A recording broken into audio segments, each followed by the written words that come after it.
Candy and ice cream and pickled herring and sweet and sour upside-down cake and hard-boiled all-day suckers. Das ist gut, ja? Ja, ist gut. Und Schiefes und Wissbein. Ja, Chibi. Wie go, ja? Ja, Wie wie go? Come, kiddies. Let's go eat the goodies, the goodies, the goodies. Let's go eat the goodies. La-ta-ta-ta-ta.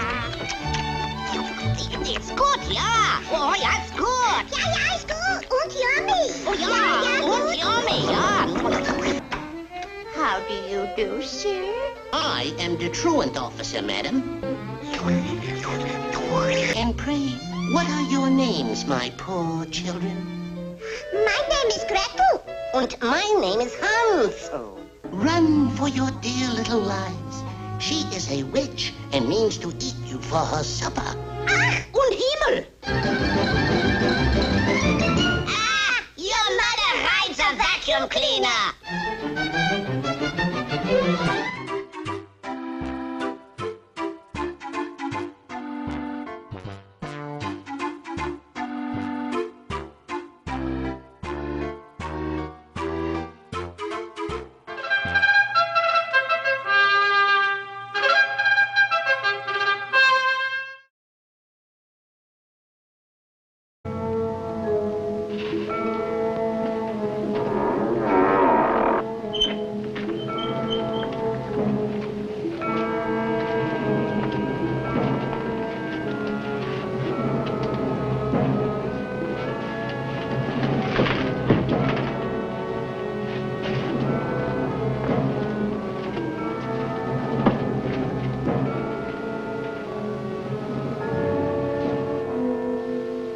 I am Criswell.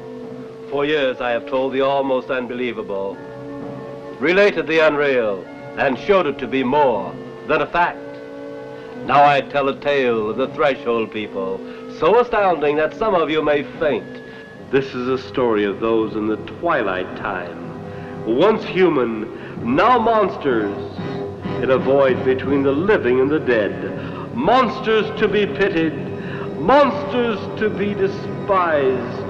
A night with the ghouls reborn from the innermost depths of the world. Monsters to be pitied, monsters to be despised. Monsters to be pitied, monsters to be despised. Monsters to be pitied, monsters to be despised.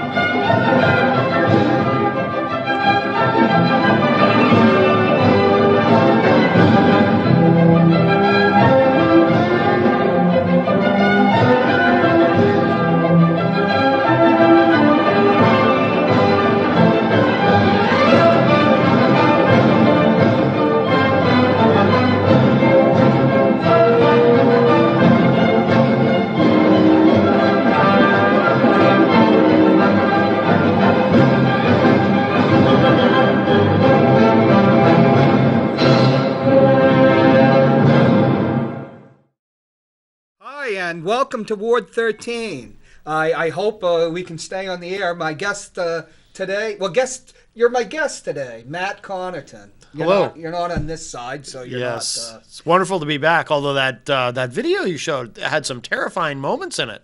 The one about the monsters? Yes, I don't know if you saw, I was sitting over here, I was getting ready to get under the table. I was very afraid. Well, it's an incredible thing that's going on in Manchester. I know that you mostly spent your adult years in Concord, is that true? That is true, yes. That, when Mayor Gatsas presented his budget for fiscal year 2017, the Board of Aldermen gave him a standing ovation, including 11 Democrats. Really? Out of 14. Now, some of those Democrats were reluctant. Yeah. I think it was Keith Hirschman, who's a Republican, who had told me during the primary that he was actually for Patrick Arnold. Okay. So he doesn't talk to me anymore, so yeah. what the hell. I knew he really wasn't. But they gave him a stand, you know, they actually got up and applauded? Oh, yeah, and the union leader made a thing of it. And that scary monster, the Minister of Propaganda of Gatsasland, Rich Girard. Yes. When Gatsas went on the Rich Girard show, the radio show, he indeed brought up the standing ovation. But what's amazing, and a lot of Democrats are talking about, is that the Board of Aldermen are giving Gatsas a free ride. Just a free ride. The meeting yesterday lasted 1 hour. 1 hour. That's, you know, I only started following the board around mid-2013, summer of 2013. Sure. So it's very unusual. And the chairman of the board used to be Danny O'Neill, who there was no love lost between Danny and Gatsas. Do you think they want him to look good on his way to the governor's race so he gets out of here and goes to Concord? Well, that's funny because I texted one of the aldermen and said, when is the board officially going to endorse Ted Gatsas for governor? Yeah. It's a love fest. Yeah. And, you know, some of the Democrats are wondering, you know, what's going on? Yeah. And why would anyone... Is We have a guest coming up a little later in the show. He is Thomas Massengale, who has sworn. We had to sign an oath with the Minister of Propaganda of Gatsasland that no F-bombing, and we did go over a few of the words that he can't say. Yes, yes. Now, Tom promised to be a good boy today. He's actually doing what we said and not coming in. He is. That's amazing. Wow. Oh, He learns. He learns quick. I think we have a defective camera over here. Oh my goodness. But the thing is about Gatsas, it's just kind of remarkable. It's like what happened to democracy. Remember, like last year, I used to have the Photoshop things, although I don't own Photoshop. I use something much worse of him as El Duce, you know, Mussolini, a dictator. Yeah. And now it's just he gets up there and he gets what he wants. That's amazing. And he's ambitious, certainly. I mean, to try to want to take on the Sununu machine to win the Republican nomination for governor, I don't think he has much of a chance, personally.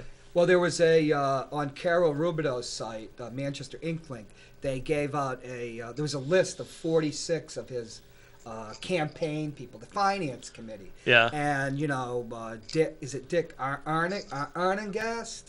Anagnost. Anagnost. Yes. I have dyslexia, just slight. Oh, okay. But it's enough to screw everything up. And, you know, certain big wheels, Andy Cruz. And one of the people was on the board, testified in front of the board last night about this unique insurance program that indeed he brought before the city, and the city of Manchester, you know, implemented it. Sure. And there he was. He was on the list of Gatsas's people. You know what I mean? Yeah, yeah. They're fighting. I think he's the same. There's another person that was on the list. We can do something about, you know, I'll look it up here. Was the guy who Gatsas gave Hackett Hill. You know where Hackett Hill is? Oh, yeah, yeah. It was this big piece of property. It's the last really remaining piece of property where you could have like light industrial. Okay. Since the Board of Aldermen seemed to be giving away everything, including the old Sylvania. Sure. So, you know, BAE is expanding in Londonderry and Derry, yet no jobs here in Manchester from BAE. Yeah. And so this developer, Gatsas negotiated giving him Hackett Hill for a price. Yeah. And he was supposed to build a fire station up there with his own money, and it was supposed to be light industrial, try to get corporate headquarters up from Boston and everything. Yeah. Well, guess what? Within a year, those plans were through. It came, like a commercial, residential, which is not exactly the same for the tax base. Right. There was no station, no police station, a fire station built. And, you know, you fast forward a few years, and now some other developer is trying to go ahead and do it, you know? But they're going to do apartment complexes. I play the Riddler on Batman. Of course, as you know, every week on Batman, there's a different guest villain. Well, while working on the show, I thought, what would it be like if every week there were a different Batman and a different Robin? One week you might see Burt Lancaster playing Batman and Kirk Douglas playing Robin. It would go like this. Robin, old chum. Once again, it's time to come to the aid of Gotham City and rid its streets of crime and corruption. Correct? Correct. Correct.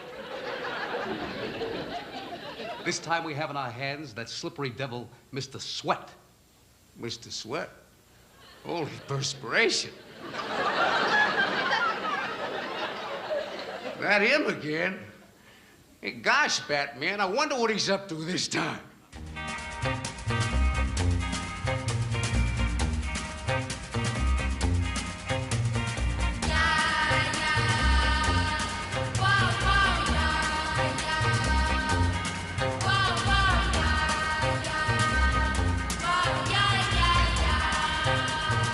Following week, you might see Rod Steiger playing the Boy Wonder and Brando playing Batman.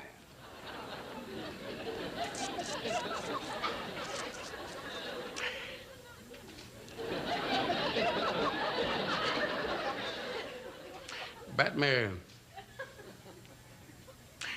Batman! What are you getting so excited about, Robert? I'm standing right here. I'm right here, right next to you. Good heavens, great Scott, and good gravy. Well, I don't know about you, Robin. Robbie.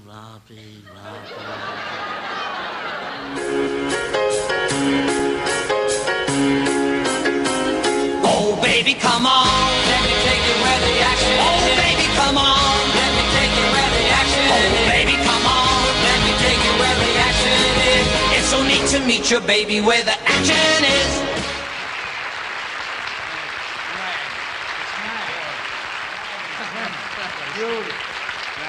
Best impressions I've ever seen, and that last impression of Sinatra was perfect. That was good. Listen, I got a riddle. Next time you see Batman, you want to lay it on him?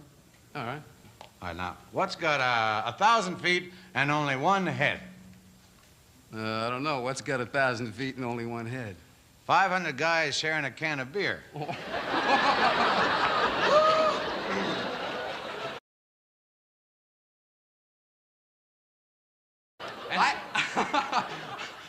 Can I go now? Oh, yeah. No. I got a couple of riddles you may not have heard. All right, what are they? Riddle me this. What do you call a sleeping bull?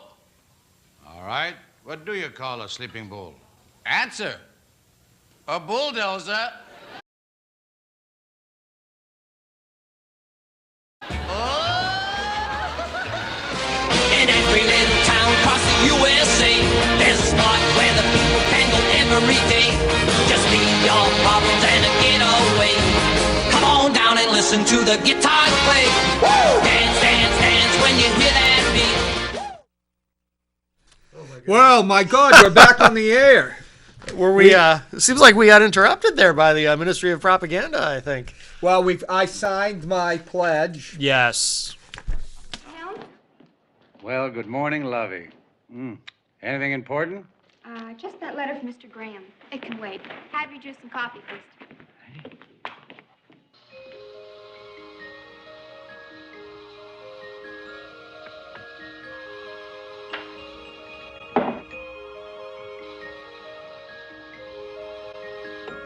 There's an old spinning wheel where my head is. Can't remember last night, what a crime. But I'm feeling so rotten this morning. Must have had me a wonderful time.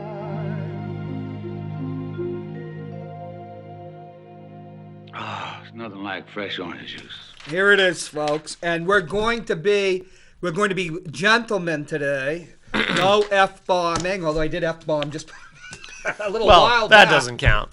Right. It was off the air. Sometimes I think that, people, my 14 viewers turn in just to see if I am going to explode. Yes. Not today. In fact, we Oh, boy, with Lefty Howard, Mama White Sox ought to sew the pennant up in no time. Yeah, but if he was so good, why did the big league let him go? All right, get your popcorn. And with 9 pitch balls, I retired the sign. Yeah, that's something. Hey, Lefty, that fastball of yours must be a honey. A honey? It's a lollipop. Why, I whiz 'em past so fast, all the batters do is get up and sit right down again. Yes, how do you throw a curveball? I usually use a baseball. have a guest with us today. David Colapinto of the National Whistleblower Center is here, and we're going to talk about the Panama Papers. And we're not talking about marijuana, Matt, and 420. Okay. Well, they used to have Panama Red. I don't know, what they have nowadays. Oh, I didn't know that. I didn't know that was a Panama Red. It was a strain of marijuana. Tom, can you help me here? Tom Massengale? What do you need to know about Panama Red? I get the idea. I thought we were going to talk about Panama by Van Halen. Eddie's solo in that. So I'm all confused. John, are we going to be able to cut to the Skype? Now, where was I before I was so rudely interrupted? Oh, yes. Hey, Dave, tell us about the Panama Papers. Your law firm was involved, I think, it was in the UBS tax evasion scandal. Right. That was the case of Bradley Birkenfeld, who ended up going to jail, but also got a $104 million award from the IRS as a result of turning in the names of people who had secret bank accounts and were engaged in tax evasion at UBS in Switzerland. Those were American citizens. Okay. This particular scandal really is, it's another piece of offshore tax evasion by wealthy individuals, and some pretty high-profile people around the world have been snagged in this scandal. The Prime Minister of Iceland just resigned. Yes. That's right. That's right. He had a secret offshore company, was hiding millions of dollars that hadn't been declared previously. And this is a huge story in the international press. 11.5 million pages of documents, 2.6 terabytes of data. That's incredible. It's not a traditional whistleblower leak. The press reports indicate that it was procured as the result of a hack, at least according to this law firm down in Panama that is, where all these papers come from. Well, let's ask you about that law firm. What is Mossack Fonseca and Company? I have here, I got it from the BBC. I understand that British Prime Minister David Cameron is under suspicion too, although he's denying it. The Mossack Fonseca Group is a leading international corporation which provides comprehensive legal, trust, technological, and accounting services. Now, this is based in Panama, right? That's right. That's right. And their specialty and their role in this would be to set up private offshore companies or trusts, so it would provide the vehicle for people to hide money from tax authorities. So really, the setting up of the trusts and the companies themselves is not legal. It is not illegal. Yeah. However, what did they know? In some cases, they were complaining in some of the email correspondence that I read after the UBS scandal. UBS was trying to blame this law firm, and they were all blaming each other. And the law firm was complaining they didn't even know the names of the people who on whose behalf they were setting up these entities. So Dave, I see that a long time. Dave, I see that Credit Suisse is involved in this, and they were, after UBS, they got busted for helping tax evasion by not only Americans, but Germans, French, Europeans. That's right. And they pled guilty under U.S. law and have paid a huge fine. So really, I mean, it sounds to me like they're in the business of secrecy, right? I mean, if you want to hide money, hide assets, and I would assume, what they do, what Mossack Fonseca does, it sounds like there's nothing illegal about it, but I would imagine that some people, obviously, if they're trying to hide money, what they're doing, what the individuals who are hiding that money is doing in some cases is illegal if they're trying to evade taxes. Well, setting up an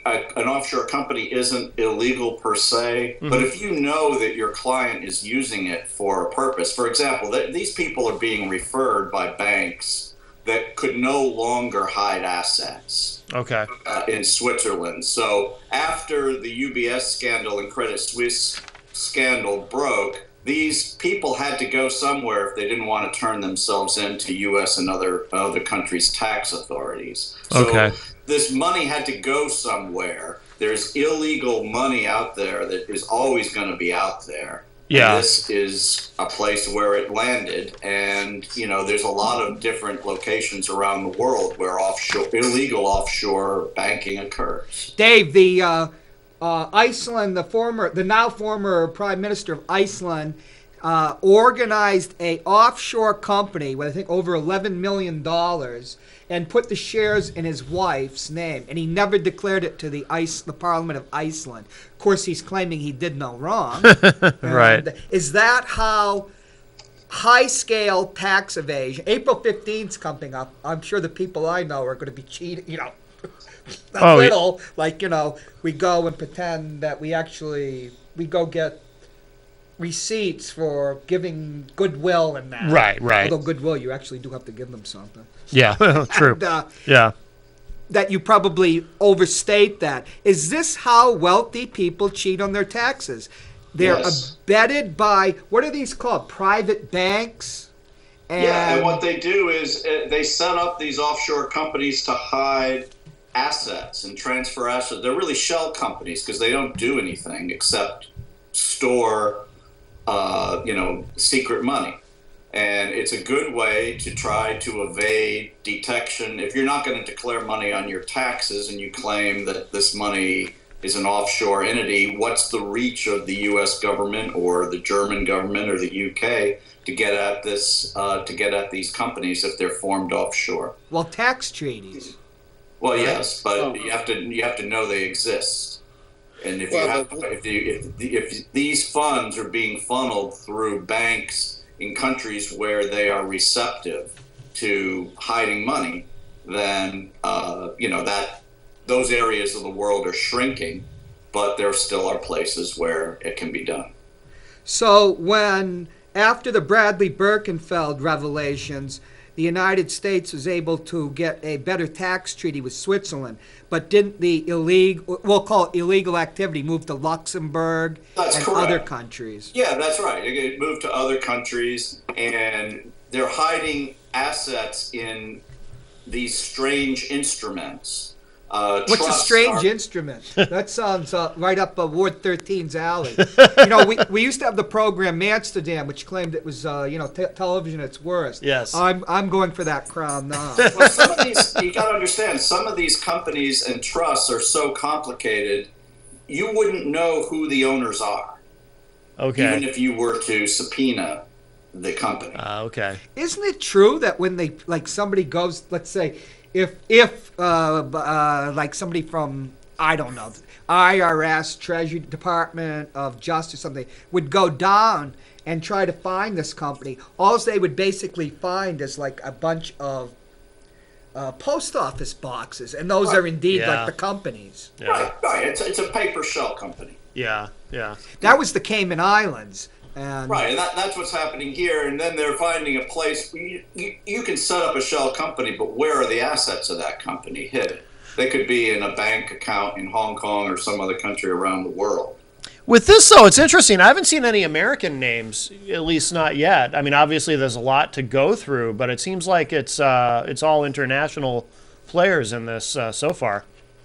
Well, the big names that they've released so far are international. I read a news report yesterday where the McClatchy newspaper chain said there was 3,000 U.S. passports, copies of them in the files. Oh, okay.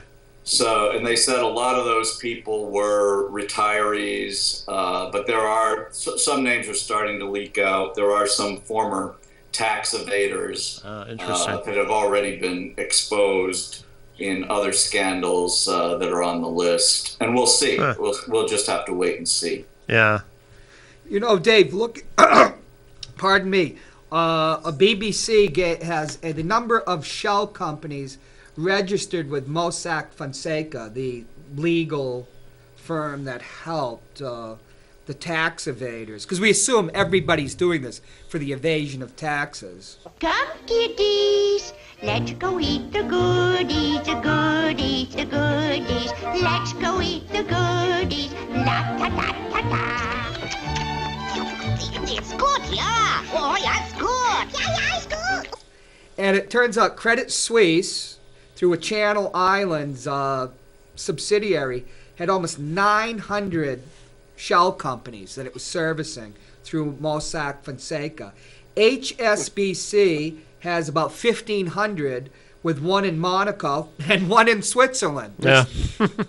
And UBS has about 600, but it's I think it's a German subsidiary. The amazing thing that strikes me is that Credit Suisse, HSBC, and UBS are all at the center of the scandals going on, the tax evasion scandals in the European Union and the United States ever since Mr. Birkenfeld did blow the whistle on Well, UBS. that's right. And they're clients who didn't want to comply, who wanted to continue the money laundering for whatever reason. There's lots of reasons beyond just not paying taxes that people launder money. So you're talking about when the IRS, in the wake of the Birkenfeld's UBS scandal, allowed tax cheats an amnesty, right? Well, that's right, tax but those were for U.S. citizens. But that's just a piece of the Swiss banking business. We're U.S. citizens. There were people from all over the world with deposits who weren't reporting, who were hiding their assets in Swiss banks. And the Birkenfeld case only brought in the names of U.S. citizens. So slowly, some of these other countries have stepped up to the plate and have demanded accountability. And basically, the Swiss banking business has been slowly broken. And seeing that happen, these people knew that they couldn't keep their money in Switzerland much longer. They had to find other places and other vehicles to move the money. And that's what you're seeing in this piece of the scandal. What else does this company do? Because but wait, let's step back a minute, because go I ahead. understand some Swiss money went over to Panama, but I mean, these guys have been in business, 40 years doing this? Yeah. So many. Right. And there are tax havens all around the planet. That's correct. That were not, I mean, the interesting thing here is that there are English possessions who the United Kingdom could easily throttle down and take control of. You mean the Channel Islands? While pretending they want to get rid of tax havens and these problems. That's correct. We're also one of the main countries enabling it. Well, that's right. And, I was surprised to read, I don't know if this is true, Tom, maybe you know, that reading about the Cameron Family Trust that popped up in these papers, that in the UK, the candidates for prime minister or for parliament aren't required to release traditionally don't release their tax returns. Correct. So, I mean, there's a lot of ramifications here. I mean, slowly, emphasize slowly, the secret bank account business is being chipped away. But you're right. It's happening in a lot of places, and it's being facilitated by people who are wealthy who want to continue the money laundering. Here's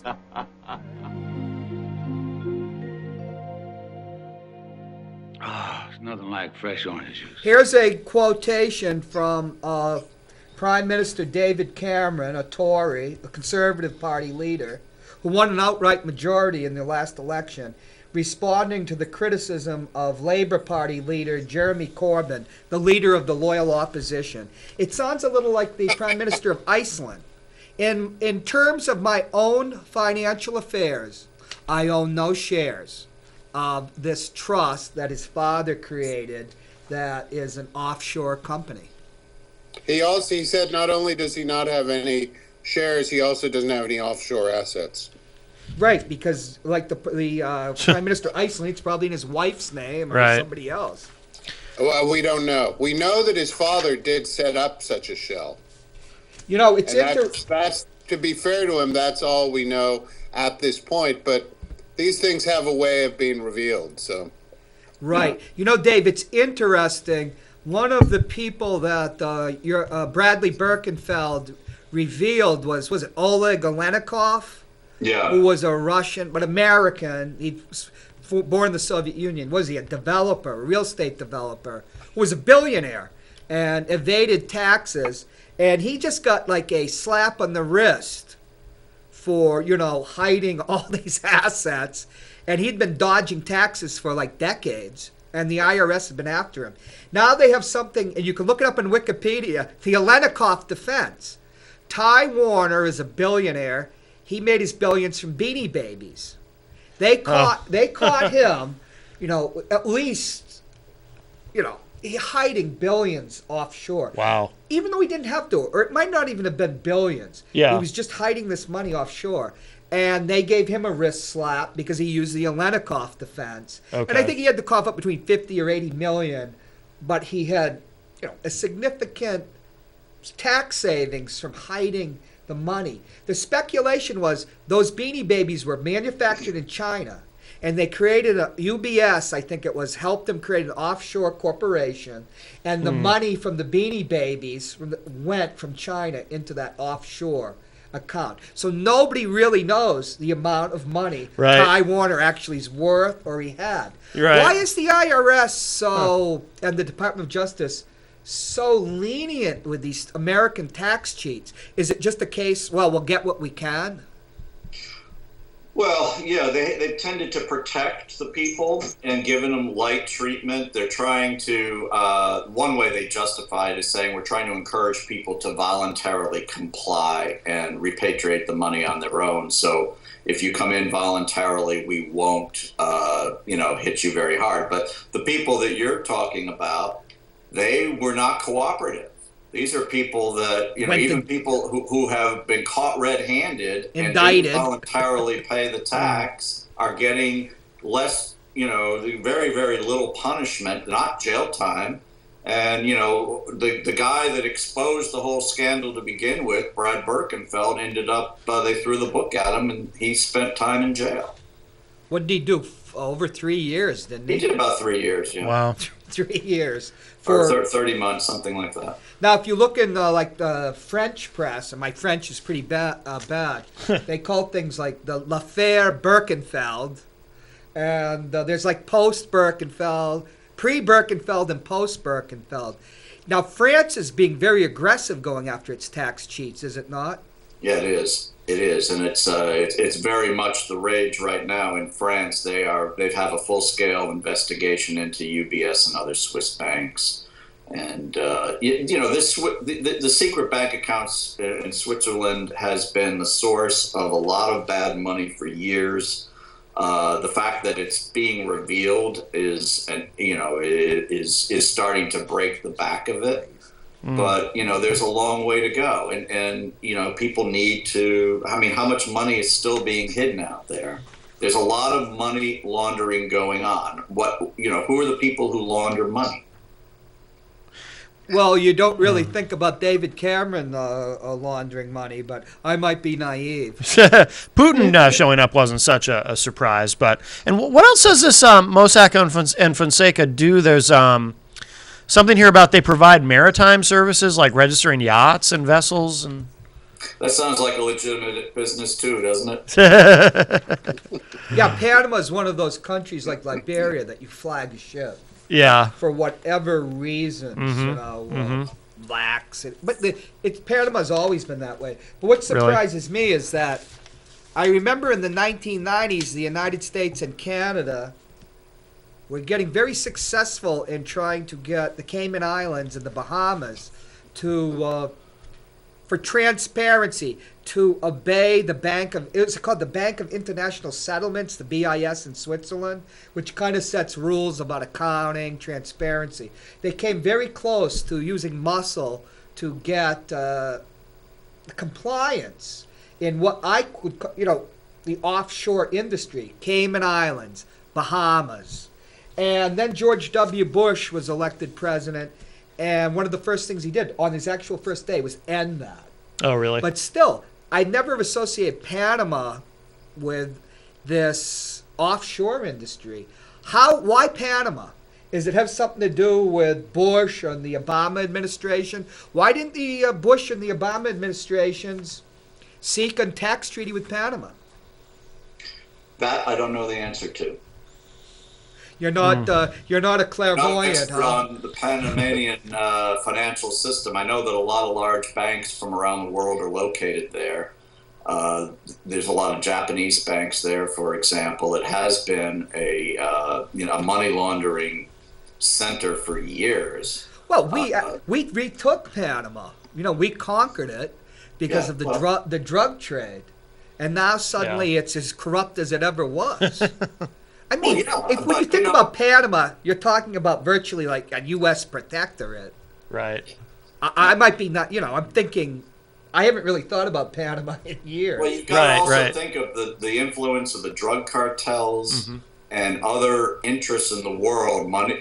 It's going to be drugs and guns and all types of shady things that are going on.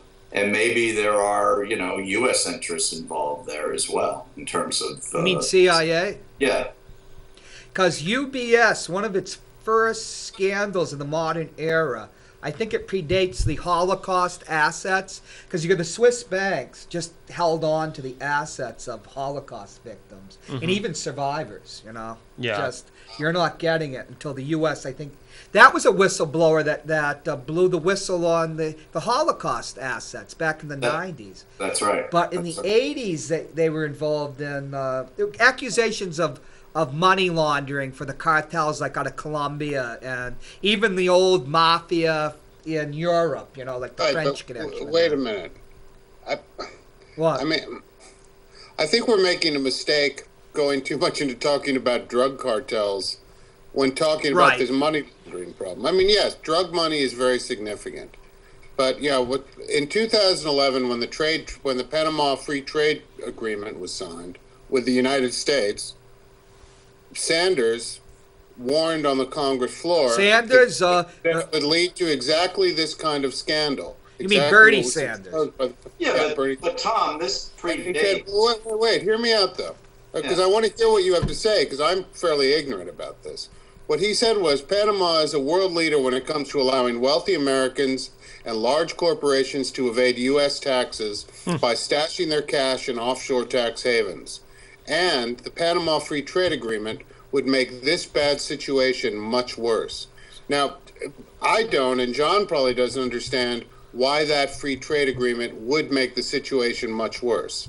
I don't understand. I don't either. Right. I mean, I don't think any of us do. But the money laundering in Panama is not something that just started after 2011. This is something that's... No. He said this would make a bad situation much worse. Yeah, okay, that's a generalization like a lot of things Bernie says. I mean, it's great, but, I agree with him on that. It probably is, he's probably right, but I don't know what he's talking about in terms of the details. Right, you don't know about the free trade agreement with Panama. I don't. I know. That was pushed by Obama and his Secretary of State at the time, Hillary Clinton. Was sure.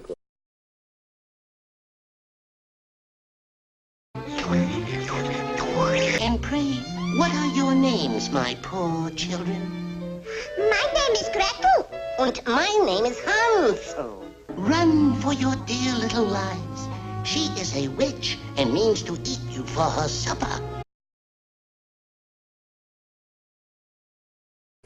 We don't know. Now, this was not a leak, correct? This was a hack? That's what they're saying in the press reports, is that it was a hack, which is an interesting angle to this story because it is not an insider that we know of. I mean, but who knows? Maybe it was a combination of an inside whistleblower with a hacker, or was it just a hacker, targeting this particular law firm, knowing that that's where secrets were.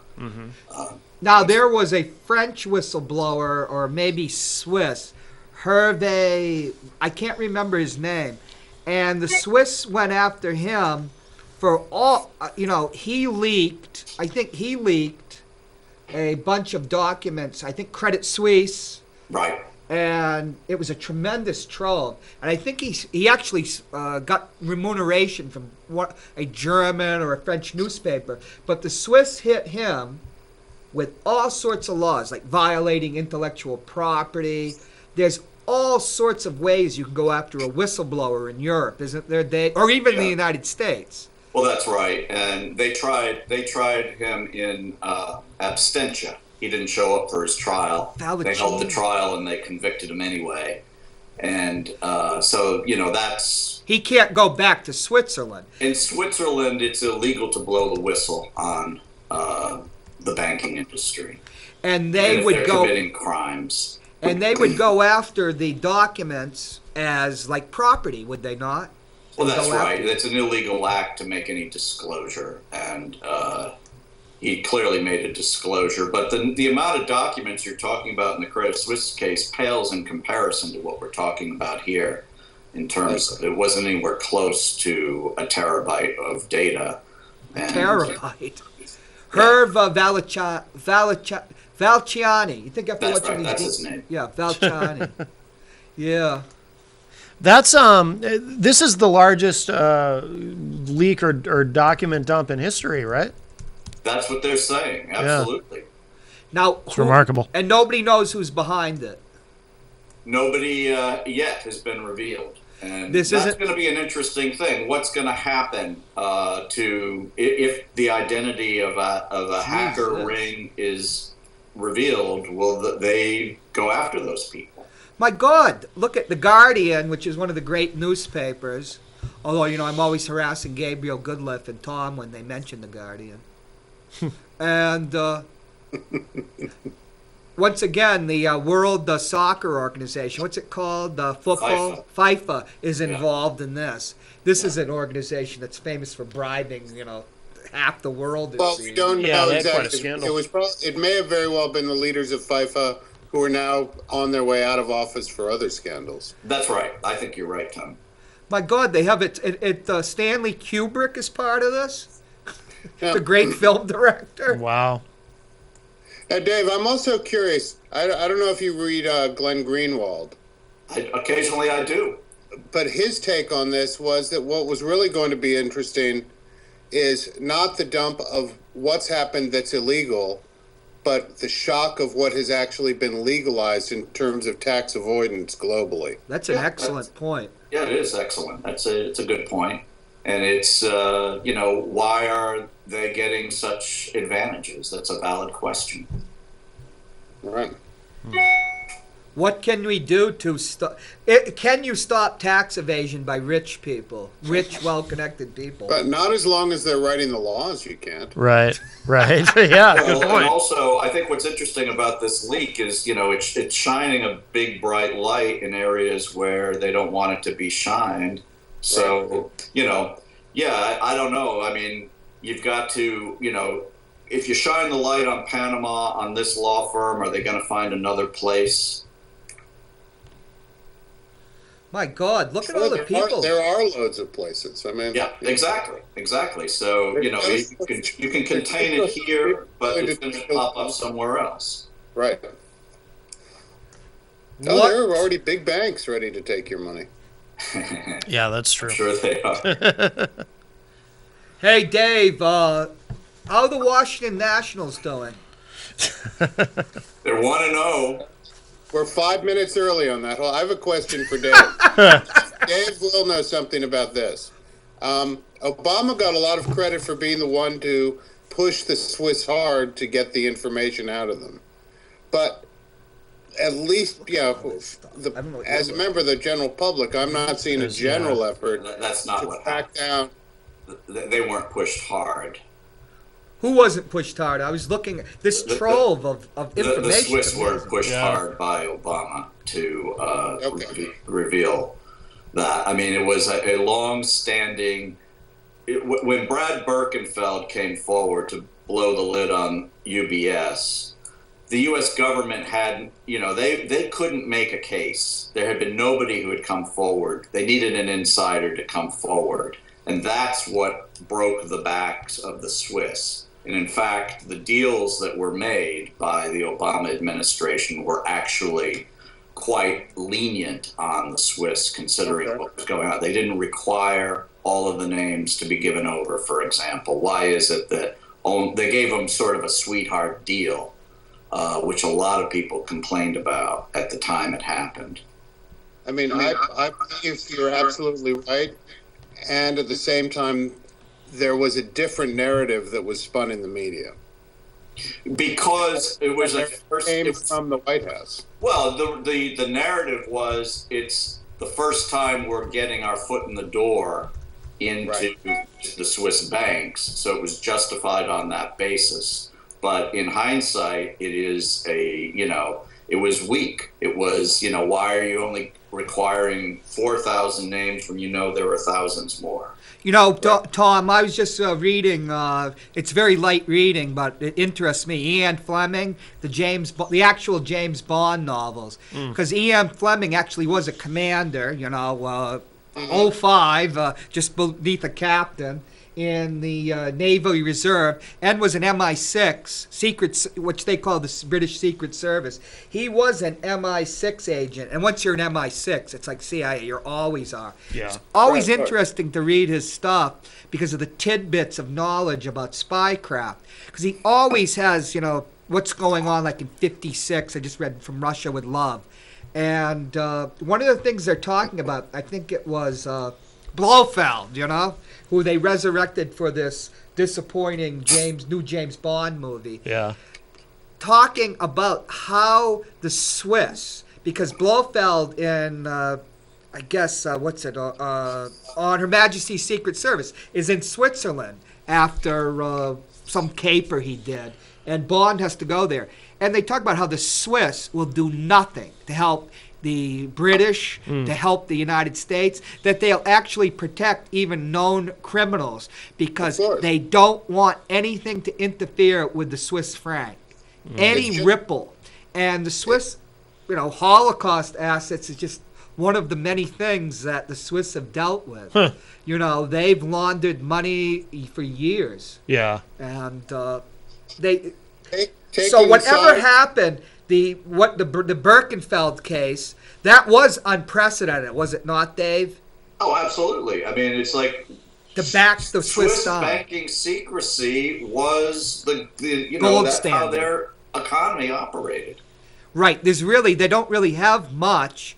It's a beautiful country and they're skiing, but Calvin Coolidge said the business of America is business, but in Switzerland it's banking. International banking. Right, but see, in America, a big part of the business is war. Whereas Yes. the Swiss, That's our greatest export. You take sides in a war, you lose a lot of clients. Well, you can always snatch their assets, right? Right.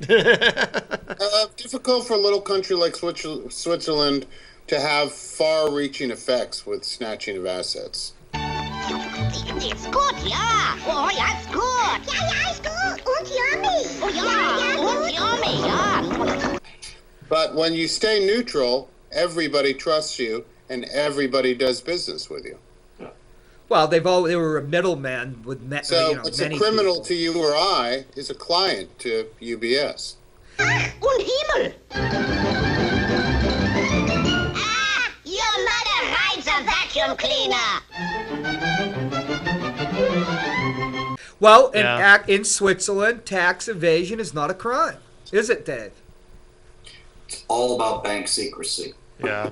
And banking secrecy was sacrosanct. It'd be like beyond the Second Amendment to certain Americans. Beyond the First Amendment, it is really the great reason for Switzerland to exist.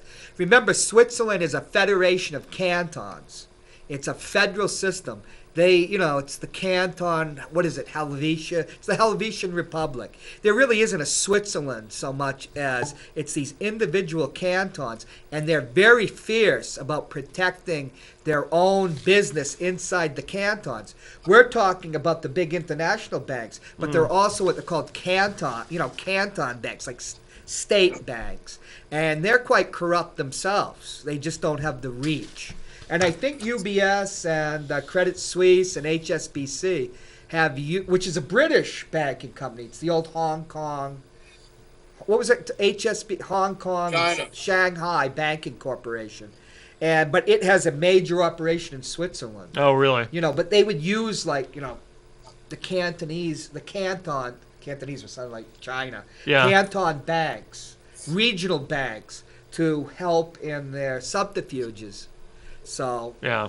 Yeah, I was just looking actually how the different countries are reacting, and I guess China, you mentioned China. Apparently, it's just kind of a blackout there. They're just ignoring it, saying these have groundless accusations, and we're not even going to acknowledge it. But that's China. When you're a manufacturer like Donald Trump, and we have Trumpy Cat up here, I hope you guys can see. Oh yeah, we can see it. When you have the Chinese can put money in Panama, Monaco, Luxembourg, wherever you want your money to be. Mm-hmm. It's never physically there. Right. Well, reportedly, the brother-in-law of the president of China was a client of this firm as well. Oh, okay. Geez, they have so much capital. It's amazing. Yeah. Are you suggesting that Trumpy Cat had a few shekels down in Panama? Probably.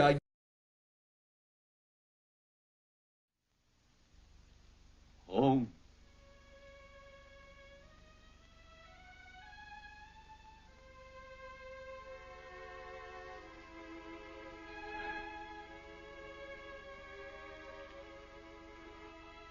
I have no home. Hunted, despised, living like an animal. The jungle. I know that there's... Well, when you get to the UBS case, there were over 19,000 people that I think Brad Birkenfeld revealed. How many, Dave, did they actually release the information about? 4,500? 4,500, but a lot of people from UBS who were depositors, American depositors from UBS and other Swiss banks, came in voluntarily in the amnesty program. So a lot more money was repatriated than just the 4,500 depositors' money. But that means 14,500 or 15,000 Americans that were tax cheats got away with it, didn't they? Well, they all got away with it in terms of not doing any jail time. Most of them, I would say probably most of them came in voluntarily to pay their tax so they wouldn't be... Voluntarily. What does that mean? Well, it's coercive voluntariness, but it's a lot of those people have since paid their taxes and fines. Not in the company of a federal marshal. What's that? Not in the company of a federal marshal when they came to pay. No, they had a lawyer. Voluntarily means, John. Yeah, exactly. So you have any predictions about baseball? Wait, I have a question. Did I hear correctly that you were Bradley's counsel? Yes. Fantastic, Dave. Ward 13 has done it again. What's that? Lowered the standards of Manchester Community Television? No, you of all people have actually raised the standards. Oh. That I will show the world that I can be its master. I will perfect my own race of people. A race of atomic supermen which will conquer the world. Oh. Well, we'll have to heavily edit this then so it can be used to further the public good. I don't think you want any hula hooping. It's good, yeah. Oh, yeah, it's good. Yeah, yeah. Baseball. Dave, you missed our last show. I did. I'm very sorry about that. You're a dual fan, Red Sox and the Washington Nationals. What can you tell us about? We know the Red Sox are going to win the division, although I guess that John Farrell's days are numbered. The Dombrowski, is that his name? Yeah. The new GM who is with Baltimore wants to unceremoniously expletive delete can him as soon as possible. You can't fire him if the team is winning. Right.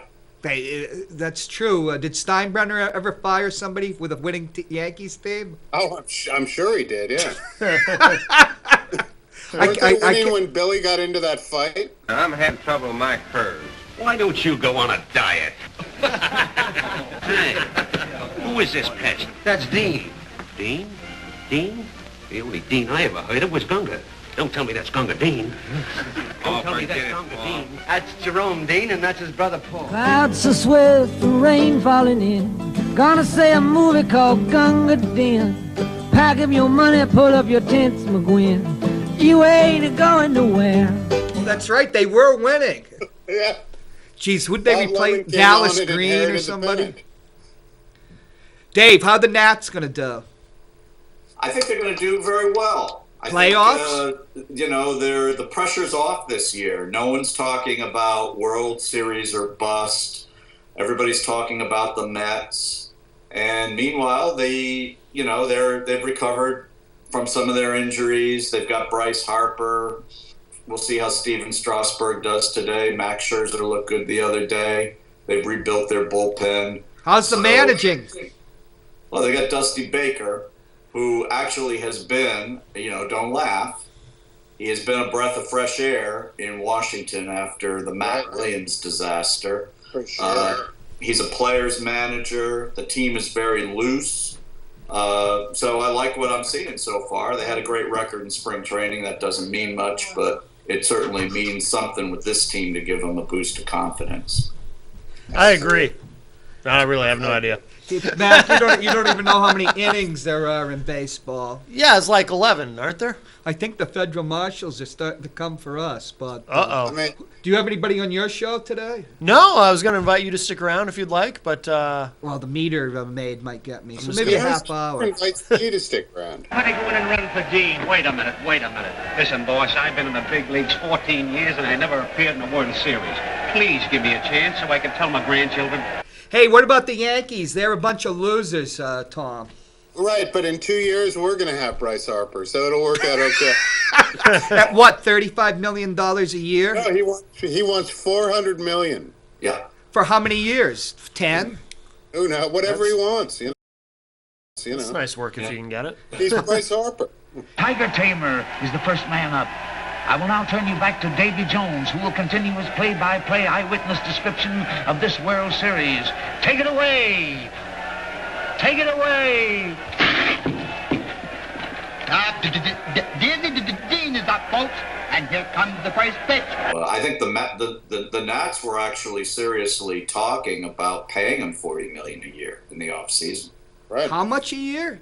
$40 million. Jeez, I bet he's going to get the offshore tax. Huh? I mean, he's a guy